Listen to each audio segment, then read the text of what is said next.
వాళ్ళుగా చెప్పే ప్రయత్నం చేసి ఆయన అధికారంలోకి వచ్చాడు.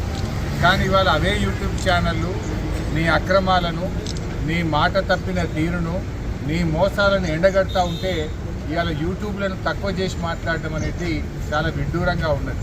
అంటే రేవంత్ రెడ్డి తనకు అవసరమైతే ఒక తీరు, తన పని తీరగానే ఇంకొక తీరుగా ఉన్నది. ఓడదాటేదాకా ఓడమల్లప్ప, ఓడదాటినాక బోడమల్లప్ప. ఈ యూట్యూబ్లోనే వాడుకున్నావు కదా. ఈ యూట్యూబ్లను నమ్ముకొని నువ్వు మరి గత ప్రభుత్వం మీద ఆరోపణలు చేసి, గత ప్రభుత్వం మీద ఉన్నవి లేనట్టు, లేని ఉన్నట్టు చెప్పి, అబద్ధాలు చెప్పి నువ్వు అధికారంలోకి వచ్చినావు కదా. అవే యూట్యూబ్లు నీ బండారాన్ని బట్టబయలు చేస్తుంటే, నీ అవినీతిని బయటపెడుతుంటే, నీ యొక్క డొల్లతనాన్ని, నీ మాట తప్పిన తీరును, నువ్వు ప్రజల్ని మోసం చేసిన విషయాలను బయటపెడతా ఉంటే ఇవాళ నువ్వు తట్టుకోలేకపోతున్నావు. తట్టుకోలేక నీ అక్కసును యూట్యూబ్ల మీద వెళ్ళబుచ్చుతా ఉన్నావు. ఇవాళ ప్రజలకు అర్థమైపోయింది, ఇవే యూట్యూబ్ ఛానల్ బిడ్డ నిన్ను గద్దెదించడానికి రాష్ట్రంలోని యూట్యూబ్ ఛానళ్ళన్నీ ఒక్కటైతే నీ బండారాన్ని బయట పెడతారు. ఖచ్చితంగా నీకు తగిన శాస్తి ఈ యూట్యూబ్ ఛానళ్ళే చేస్తాయి.